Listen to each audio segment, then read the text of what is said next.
नमस्कार। कक्षा 6 के तीसरे पाठ के अंतर्गत पहला बहुविकल्पीय प्रश्न है, भित्तिकम का क्या अर्थ है। इसके लिए 4 विकल्प हैं, भयानक, भोजन, दीवार या घर। पाठ में हमने पढ़ा है कि भित्तिकम का अर्थ होता है दीवार, तो यहाँ तीसरा विकल्प सही माना जाएगा। अगला प्रश्न है, पोषकाणी के लिए उचित वर्ण विच्छेद निम्नलिखित में से कौन सा है। दिए गए 4 विकल्पों में से हम देखते हैं कि पहला विकल्प ही ऐसा है जिसमें सभी वर्णों और मात्राओं को अलग अलग करके लिखा हुआ है। यही उचित वर्ण विच्छेद माना जाएगा। इसके बाद एक वाक्य दिया गया है, तथा विश्राम गृहम अस्ति। इसके लिए नीचे 4 विकल्प दिए गए हैं जो कि इसके अनुवाद से संबंधित हैं। वह सुंदर घर है, वह बगीचा है, वह भवन है या वह विश्राम घर है।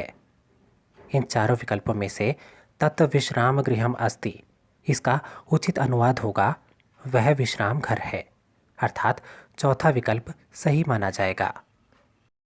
आगे बढ़ते हैं, करवस्त्राणि कीदृशानि सन्ति, अर्थात रुमाल किस प्रकार के हैं। पुराणानि वो पुराने हैं, नूतनानि नए हैं, जीर्णानि फटे हुए हैं या धवलानि या वो सफ़ेद हैं। हमने पाठ में पढ़ा है कि रुमाल नए हैं, तो दूसरा विकल्प नूतनानि ये सही माना जाएगा। इसके बाद फिर से एक शब्द का अर्थ पूछा गया है। वो शब्द है खनित्रम और इसके लिए 4 विकल्प दिए गए हैं, खरगोश, कुदाल, खिलौना या किसान। खनित्रम का उचित अर्थ है कुदाल, अर्थात दूसरा विकल्प सही माना जाएगा। इसके बाद का प्रश्न है, बसयाने कुत्र गच्छतः, अर्थात दोनों बसें कहाँ जा रही हैं।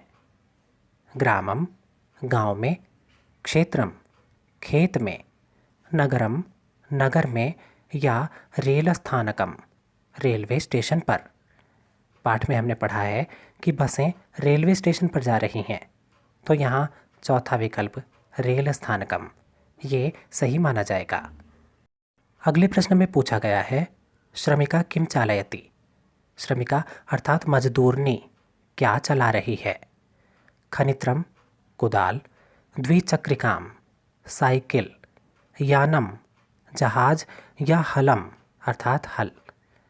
पाठ में दिए गए चित्र के आधार पर श्रमिका अर्थात मजदूरनी कुदाल चला रही है, तो यहाँ पहला विकल्प खनित्रम ये सही माना जाएगा।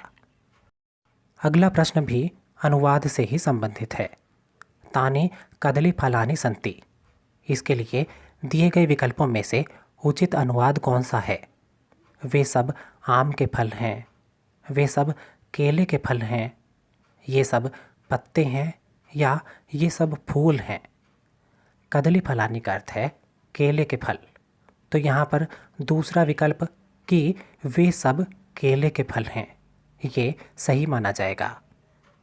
आगे बढ़ते हुए पूछा गया है, अंगुलिया के का रचयति, अर्थात अंगूठियों का निर्माण कौन कर रहा है।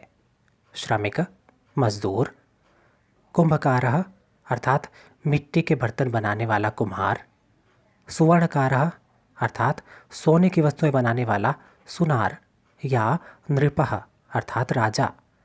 अंगूठियों का निर्माण सुवर्णकार कर रहा है, तो यहाँ तीसरा विकल्प सही माना जाएगा।